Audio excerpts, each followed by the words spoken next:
Por Alexander Dugin, la exigencia de una definición más exacta.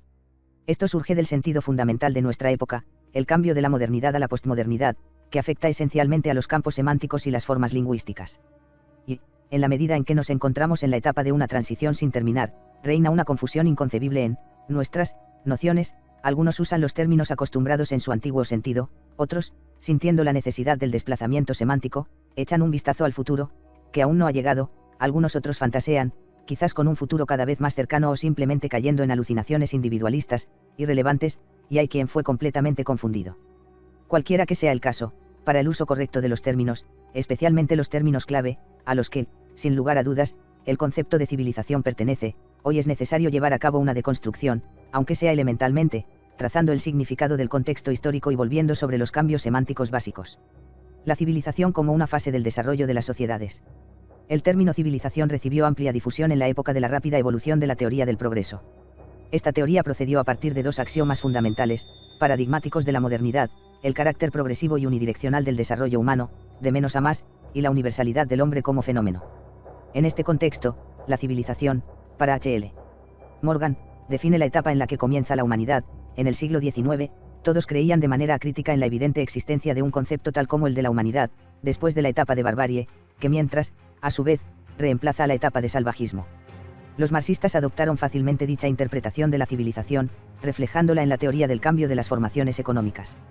Según Morgan, Taylor y Engels, el salvajismo caracteriza a las tribus dedicadas a la recolección y los tipos de caza primitivos. La barbarie se refiere a las sociedades sin escritura, ocupadas con los tipos más simples de economía rural y ganadería, sin una clara división del trabajo o desarrollo de instituciones sociopolíticas. La civilización significa por sí mismo la etapa de la aparición de las letras, las instituciones sociopolíticas, las ciudades, la artesanía, las mejoras tecnológicas, la división de la sociedad en clases, la aparición de los sistemas teológicos y religiosos desarrollados. Las civilizaciones eran consideradas como históricamente estables y capaces de ser preservadas, en desarrollo, pero manteniendo características principales permanentes a lo largo de milenios: los chinos, mesopotámicos, egipcios, indios, romanos. La civilización y el imperio. Sin embargo, junto con el significado de la fase puramente histórica en el concepto de civilización, también se incluyó un sentido territorial, aunque menos explícitamente. La civilización ofrecía un área bastante enorme de difusión, es decir, además de una dimensión temporal considerable, se presumía una amplia difusión espacial, para caracterizar una civilización.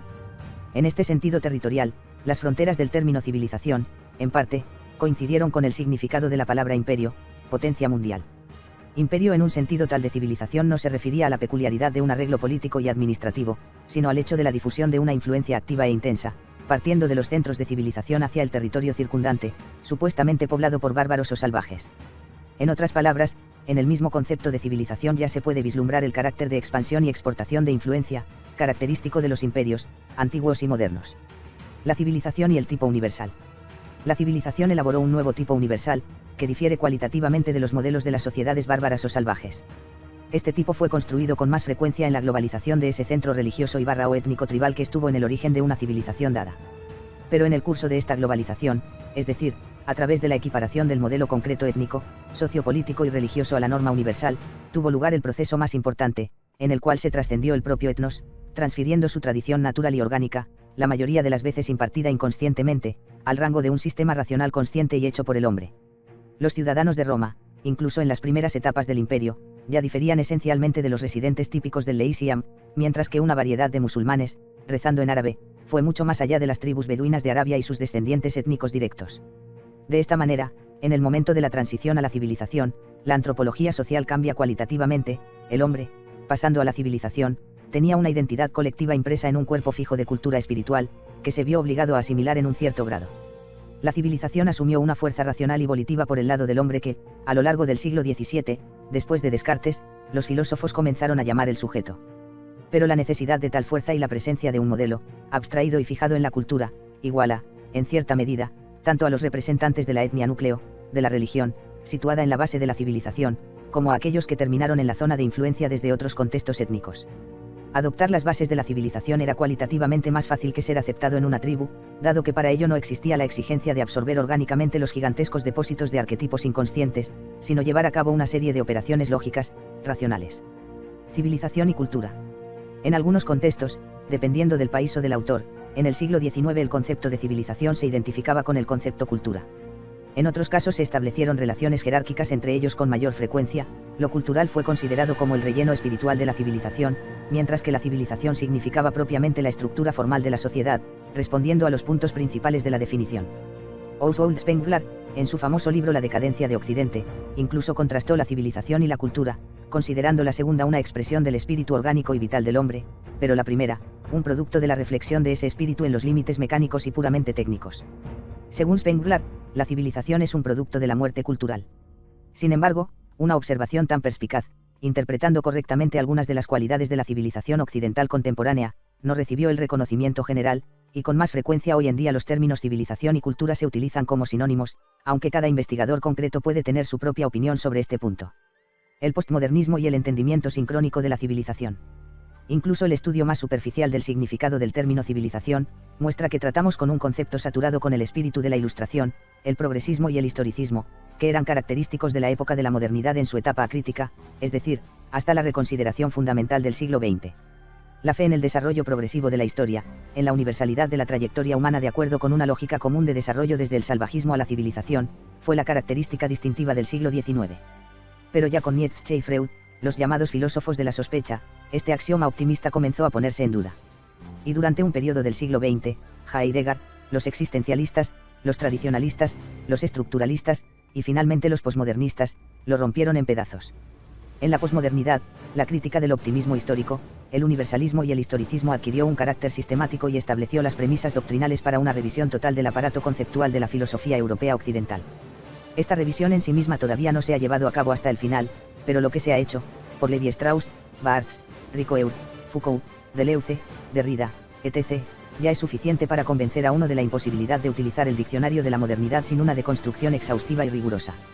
Ricoeur, que resume las tesis de los filósofos de la sospecha, pinta el cuadro siguiente.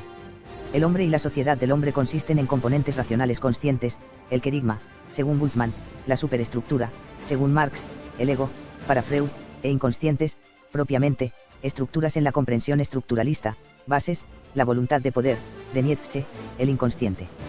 Y aunque externamente parece que el camino del hombre conduce directamente desde el cautiverio del inconsciente al reino de la razón, y que esto representa exactamente el progreso y el contenido de la historia, de hecho, bajo un escrutinio más cercano, se pone de manifiesto que el inconsciente, el mito, resulta mucho más fuerte y, como antes, predetermina considerablemente el trabajo del intelecto. Por otra parte, la razón misma y la actividad consciente, lógica, es casi siempre nada más que una gigantesca obra de represión de impulsos inconscientes, en otras palabras, una expresión de complejos, estrategias de desplazamiento, la sustitución de la proyección, y así sucesivamente. En Marx, el inconsciente es interpretado por las fuerzas de producción y las relaciones laborales.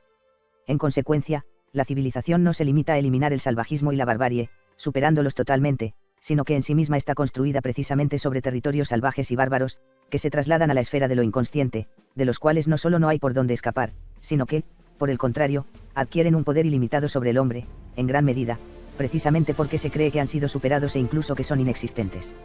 Por esto se explica la notable diferencia entre las prácticas históricas de Narodi, pueblos y sociedades, llenas de guerra, opresión, crueldad, arrebatos salvajes de terror, abundando en el agravamiento de los trastornos psicológicos, y las pretensiones de la razón de una existencia armoniosa, pacífica e ilustrada a la sombra del progreso y el desarrollo.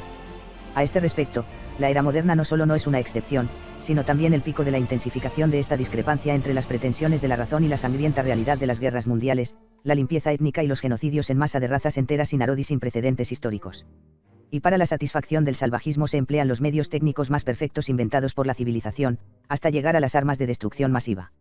De este modo, la tradición crítica, el estructuralismo y la filosofía de la posmodernidad le fuerzan a uno a pasar de la interpretación principalmente diacrónica, por etapas, de la civilización, que era la norma para el siglo XIX, y que por inercia sigue siendo de uso generalizado, a la sincrónica. La sincrónica asume que la civilización viene, no en lugar del salvajismo o de la barbarie, no después de ellos, sino junto a ellos, y que sigue coexistiendo con ellos. Uno puede imaginar la civilización como el numerador, y el salvajismo / la barbarie, como el denominador de una fracción condicional. La civilización afecta a la conciencia, pero el inconsciente, a través del incesante trabajo de los sueños, ese Freud, malinterpreta constantemente todo a su favor. El salvajismo es lo que explica la civilización, y es la clave para ello. Resulta que el hombre, es decir, la humanidad, se apresuró a declarar la civilización como algo que ya ocurrió realmente, mientras que sigue siendo no más que un plan incompleto, que constantemente sufre perturbaciones bajo el ataque de las astutas energías del inconsciente. Sin embargo, podríamos entenderlo, como nietzscheana voluntad de poder, o psicoanalíticamente. La deconstrucción de la civilización. ¿Cómo se puede aplicar en la práctica el enfoque estructuralista de la deconstrucción del concepto de civilización? En cumplimiento con la lógica general de esta operación, se debe someter a duda su irreversibilidad y su novedad, que constituyen las características básicas de la civilización, en contraste con el salvajismo y la barbarie. La principal característica de la civilización a menudo se piensa que es la universalidad inclusiva, es decir, la apertura teórica del código de civilización para aquellos que quieran unirse a ella desde el exterior. La universalidad inclusiva es a primera vista la antítesis completa de la particularidad exclusiva, característica de las sociedades tribales y ancestrales de la época precivilizacional. Pero las pretensiones históricas de la civilización a la universalidad del ecumenismo, y, correlativamente, la singularidad son constantemente empujadas contra el hecho de que, además de las naciones bárbaras, más allá de las fronteras de una civilización tal, existían otras civilizaciones, con sus propias únicas y diferentes variantes de universalismo. En este caso, aparece una contradicción lógica antes de la civilización, o bien hay que admitir que la pretensión de universalidad resulta infundada, o uno debe incluir a la otra civilización en la categoría de los bárbaros. Aún reconociendo la falta de fundamento, pueden seguirse diversas decisiones también, ya sea para tratar de encontrar un modelo sincrético de unificación de ambas civilizaciones, al menos en teoría, en un sistema general, o admitir la corrección de la otra civilización. Como regla general, frente a un problema tal, la civilización actúa sobre la base de un principio exclusivo, no inclusivo, considera a la otra civilización defectuosa, es decir, bárbara, herética, particular. En otras palabras, estamos tratando con la transferencia del etnocentrismo usual, tribal, a un mayor nivel de generalización. La inclusividad y la universalidad en la práctica se convierten en un familiar exclusivismo y particularismo salvaje. Esto es fácil de reconocer en los siguientes llamativos ejemplos. Los griegos, considerándose ellos mismos una civilización, contaron a todo el mundo entre los bárbaros. El origen de la palabra bárbaro es una onomatopeya peyorativa, significando aquel cuyo discurso no tiene sentido y es un conjunto de sonidos de animales. Muchas tribus tienen una relación similar con los miembros de una tribu diferente, no entendiendo su lenguaje, piensan que los otros no tienen ninguna lengua en absoluto, en consecuencia, no son considerados personas. De aquí, por cierto, el nombre de la tribu eslava Netsie, alemanes, que es nemie, callado, silencioso, mudo, para aquellos que no conocen lo que cualquiera que se llame a sí mismo un hombre debería saber, la lengua rusa. Entre los antiguos persas, que representan precisamente una civilización con pretensiones universales, con la religión mazdeísta, esto se expresa aún más claramente. La división en Irán, las personas, y Turán, los demonios, fue elaborado al nivel de la religión, los cultos, los ritos y la ética. El asunto llega al punto de la absolutización de las relaciones endógenas y la normalización del incesto, con el fin de que el sol solar de los iraníes, Ahura Mazda, no fuera profanado por las impurezas de los hijos de Angra Mainlu. El judaísmo, como religión mundial, teniendo pretensiones de universalidad y de haber sentado las bases teológicas del monoteísmo tanto para el cristianismo como para el islam, desarrollados por algunas civilizaciones, a la vez está a día de hoy casi étnicamente limitada a la sangre de la tribu por la halajá. El sistema tribal se basa en la iniciación, en el curso de la cual el neófito es informado de los fundamentos de la mitología tribal. Al nivel de la civilización, esta misma función es protagonizada por las instituciones religiosas, y en épocas comparativamente más tardías, por el sistema de educación común, hecho deliberadamente ideológico. Los neófitos aprenden los mitos de la modernidad en otras condiciones y bajo otra apariencia, pero su valor funcional se mantiene constante, mientras que su fundación, si se tiene en cuenta el análisis freudiano de las acciones de sustitución-represión de la razón y el ego, no está lejos de la leyenda y la tradición. En una palabra, incluso una deconstrucción dura de la civilización, muestra que las pretensiones de haber superado las fases anteriores son ilusiones, mientras que, en la práctica, colectivos grandes y desarrollados de personas, unidos en una civilización, en esencia, simplemente repiten en un nivel diferente los arquetipos de comportamiento y los sistemas morales salvajes. De ahí, guerras sin fin y siempre sangrientas, doble rasero en la política internacional, arrebatos de pasión en la vida privada, y códigos éticos y normativos de sociedades moderadas y racionales constantemente rotos. Desarrollando el pensamiento de Rousseau del buen salvaje, Rousseau, por cierto, criticó duramente la civilización como un fenómeno y la pensó precisamente como fuente de todos los males. Se puede decir que el hombre civilizado no es otro que el malvado salvaje, un defectuoso y pervertido bárbaro. El entendimiento sincrónico y plural de la civilización prevalece hoy en día. Con estas observaciones preliminares, podemos pasar a lo que incluimos hoy en el concepto de civilización cuando desarrollamos la tesis de Huntington sobre el choque de civilizaciones, o formulamos objeciones a la misma, con el expresidente de Irán Khatami, insistiendo en un diálogo de civilizaciones. El mismo hecho de que casi no haya consenso en el uso del término civilización muestra claramente que la interpretación, puramente histórica o progresiva, por etapas de dicho concepto, imperante en la época moderna y generalmente aceptada en el S. 19 y primera mitad del S. XX, ha perdido claramente su relevancia en la actualidad. Solo los investigadores más anticuados, atrapados en la modernidad acrítica de Kant o de Bentham, pueden en la actualidad contraponer civilización y barbarie. Aunque sea cómodo usar el término civilización instrumentalmente en el análisis histórico en la descripción de los tipos antiguos de sociedades, perdió claramente la carga ideológica de ser una ventaja mundial en comparación con una desventaja mundial, la barbarie y el salvajismo. El universalismo, la gradualidad del desarrollo, la unidad antropológica de la historia de la humanidad, a nivel filosófico, todo esto ha sido durante mucho tiempo puesto en tela de juicio. Por sus estudios de antropología estructural, basados en el rico material etnográfico y mitológico de la vida de las tribus del norte y sur de América, Levi Strauss demostró convincentemente que los sistemas conceptuales y mitológicos de aquellas mismas sociedades primitivas, por su complejidad, riqueza de matices, conexiones y elaboraciones funcionales de diferenciaciones, no son de ninguna manera inferiores a los de los países más civilizados. En el discurso político, todavía se habla de los privilegios de la civilización, pero incluso esto ya parece anacrónico. Nos enfrentamos a tal punto de ignorancia crítica cuando los liberales reformadores trataron de presentar la historia de Rusia como una cadena continua de barbarie desenfrenada frente a la floreciente, resplandeciente, establecida civilización occidental. Sin embargo, esto era no solo una extrapolación basada en la bravuconería, en las pretensiones propagandísticas del propio Occidente y el resultado de la red de inducción de influencias, sino también incluso una forma de cultos de cargo rusos. Los primeros McDonald's, bancos privados y videoclips de bandas de rock en la televisión soviética fueron percibidos como objetos sagrados. Con la excepción de estos sellos propagandísticos o del atraso desesperado de filósofos acríticos, en el marco de una familiaridad incluso distante con la filosofía contemporánea, el concepto de civilización todavía se interpreta, en el discurso que no contradice la corriente principal, sin ninguna carga moral en absoluto, antes como un término técnico, y no implica algo opuesto a la barbarie y al salvajismo, sino a otra civilización. En el famoso artículo antes mencionado de Huntington, no hay una palabra sobre la barbarie, habla exclusivamente de las fronteras, las estructuras, las peculiaridades, las fricciones y diferencias de diversas civilizaciones opuestas entre sí. Y esta característica es una característica no solo de aquellas posiciones o líneas de argumentación suyas derivadas de Toynbee, a quien Huntington sigue con claridad. El uso de este término en el contexto contemporáneo ya sugiere un pluralismo flagrante, comparativismo, y, si se quiere, sincronismo. Aquí, la crítica filosófica y la reconsideración de la modernidad, puesta en práctica de mil formas diferentes en el curso de todo el siglo XX, están impactando inmediatamente.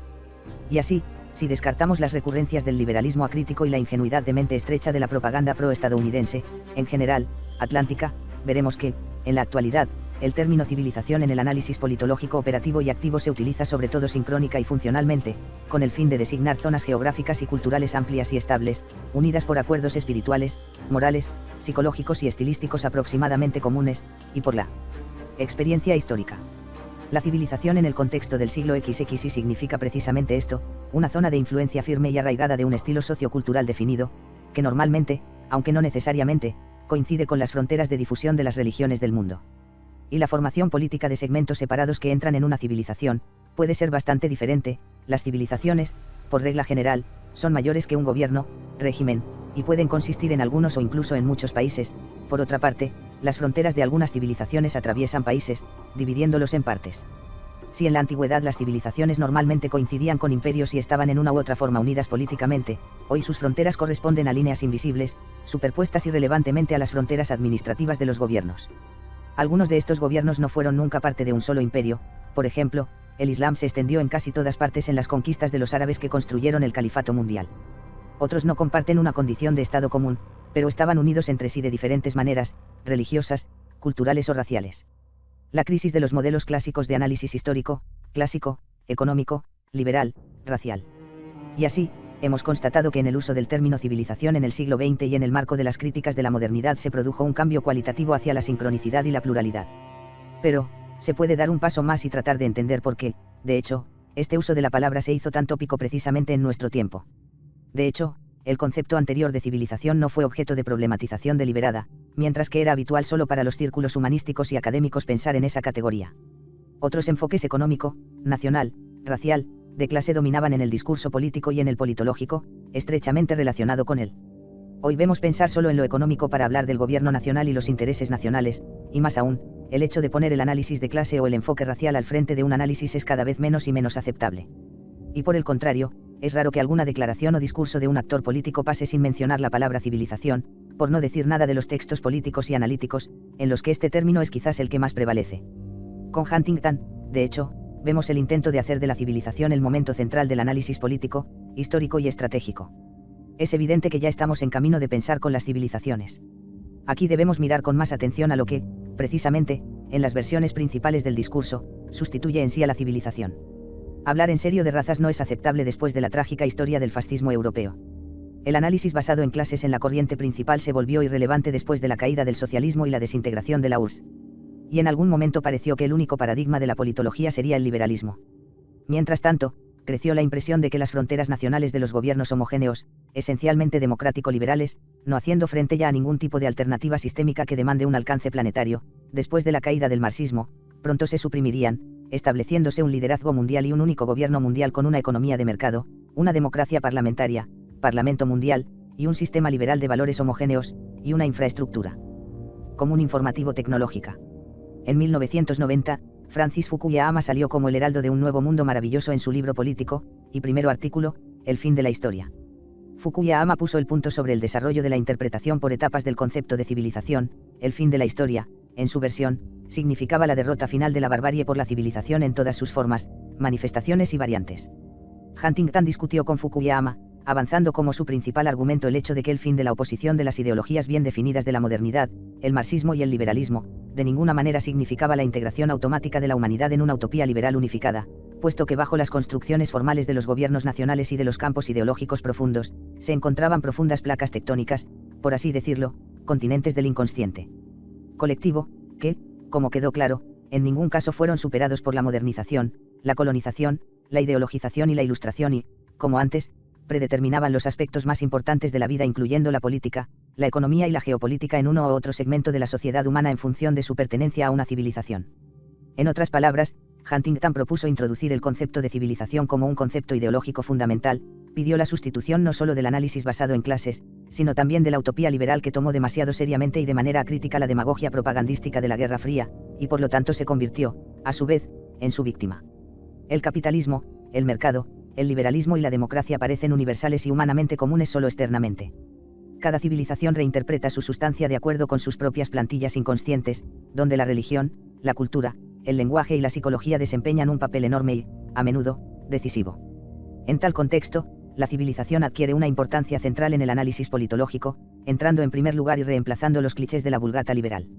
El desarrollo de los acontecimientos en la década de 1990 muestra que Huntington demostró en este argumento estar más cerca de la verdad, y el propio Fukuyama estuvo obligado, en parte, a reconsiderar sus puntos de vista, después de haber admitido que, evidentemente, habló demasiado pronto. Pero esta misma revisión por parte de Fukuyama de la tesis del fin de la historia exige una reconsideración más profunda. El paso atrás de los utopistas liberales, la construcción del Estado. El problema es que Fukuyama, analizando la discrepancia de sus predicciones sobre el fin de la historia a través del prisma de la victoria mundial del liberalismo, trató todavía de quedarse en el marco de esa lógica, de la que procedía en un primer momento. En consecuencia, tenía que poner en práctica una comprobación única de la realidad y a su vez apartarse de eso, con el fin de admitir la exactitud de su oponente Huntington, quien, en su pronóstico, demostró por todos los indicios estar más cerca de la verdad.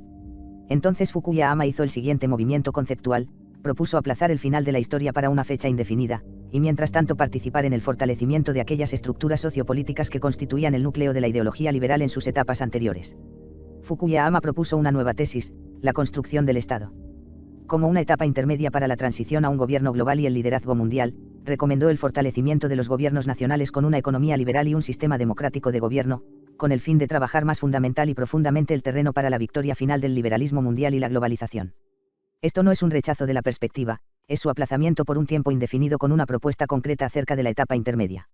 Fukuyama no dice casi nada sobre el concepto de civilización, pero claramente tiene en cuenta la tesis de Huntington, respondiéndole indirectamente, el desarrollo constante de los gobiernos nacionales, que resultó agobiante tanto en la época de la colonización, como en la época de los movimientos de liberación nacional, y en la época de la oposición ideológica de los dos campos, ahora debe proceder a su debido tiempo.